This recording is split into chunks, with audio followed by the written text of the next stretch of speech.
everybody, Dr. Rick dropping in on you. I hope everybody is having a great start to your week. No matter where you're at, no matter how it looks right now, remember what I always say. If you're still breathing, you're still in the fight. You're going to have to forgive my voice. It's been a busy day. I've had a lot of work to put in with content and with sessions with my clients. So my voice is a little raspy. It may clear up. It does some real crazy things, but it may clear up or it may get worse. But I'm not going to be long. Look, I want to talk to you. I'm real excited. Those of you who have followed me for any time, you know that I am a prolific writer. I love to write. I have written and published 27 books. Book number 28 is coming on the 1st, and to celebrate it, I'm having a live symposium on the contents in that book.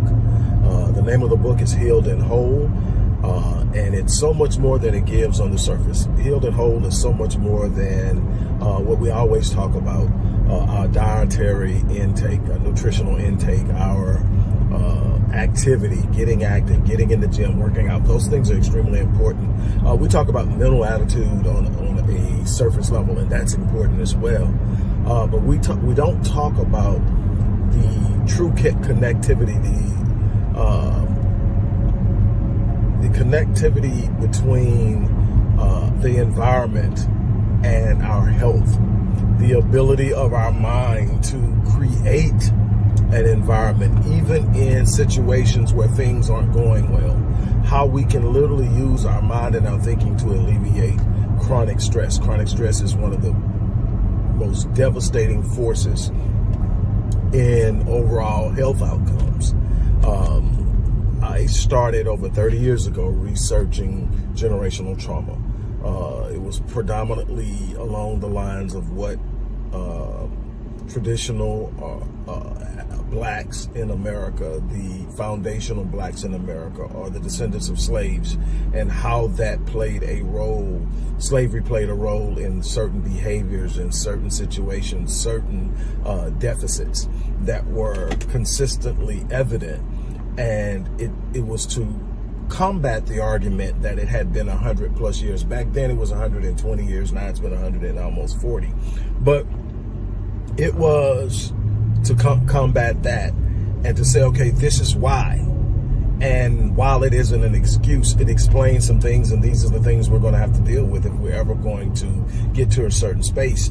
And to address that, well, along the lines, I found epigenetics, and epigenetics introduced me into adverse childhood experiences, and all these things introduced me to how our environment impacts our overall health outcomes. I learned that our environment and how we experience it has more of an impact on diseases than, for instance, cancer, than carcinogens or diet.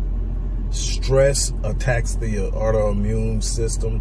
Stress attacks the genes and how they function. Stress interferes with how our genes are able to decode and transcribe our DNA for the purpose of fighting off sicknesses, for the purpose of reproducing healthy cells. All of these different things come from the ability of genes to decode, transcribe, interpret, and execute what the DNA tells it to do. And this goes on for a lifetime. And the more we encounter stress, the less efficient these particular genes work. And what will happen is stress can literally downregulate healthy genes like autoimmune genes or your immune system genes, and what will end up happening is it'll upregulate disease genes that are going to make it more likely that you develop some form of illness, whatever that illness is, and it reduces the ability to fight off all types of sicknesses. And this happens strictly based on environment. And so what I found was initially disparaging, because it's looking at all these things, and we've been through it. You can't take it away. We've been through it. We're living it. A lot of us live it every day. We are literally bringing the bear and the tiger and whatever used to be what triggered our limbic system to go into fight or flight, we now bring it home with us every day. We carry it wherever we go, because it's not the bear or the tiger anymore. It's the bills, it's the relationships, it's the fear of a foreshortened future, it's the fear of all these different things that are constantly there, not knowing how to manage them. It's a fear of feeling powerlessness and the anxiety and the trepidation that goes along with it. And what we know, and what I've been able to determine and write about in depth and teach to my clients with great effectiveness and outcomes, is just as these negative influences have negatively impacted our health, we can literally reverse that by creating positive environments. And sometimes people are going like, well, how do I create a positive environment when I don't control it? You don't control the physical environment all the time. But what you do control is your mind, which determines how you interpret that environment. It determines how you see it in the long-term impact in your life. If you see it as simply a challenge that you will overcome, it changes how you process it. But if you see it as a thing that's going to cause you literally living hell, you're going to literally experience hell here on earth. And that's the thing that I want to help people avoid. Help people avoid experiencing hell on earth. To me, that's the hell. The thing is, you have all these things at your exposure. And what bothers me the most as a person of faith, and I'm not going to tell you how to engage your faith, how you need to view the source, the God of this universe. That's not for me to do right here. What it is to say is, you cannot have a faith in something so powerful and consistently act so helpless.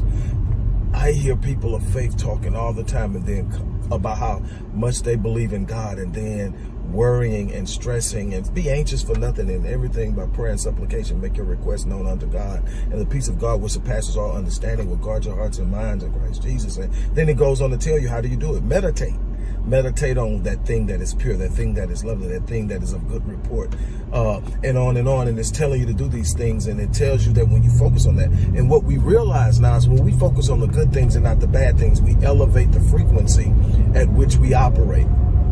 Our thoughts have frequency. Our emotions have a frequency. And this frequency is directly conducive to the type of health we're going to experience. If I'm constantly angry, if I'm constantly stressed out, if I'm constantly worried, if I'm constantly afraid, all of these create a very low frequency around 200 hertz or lower.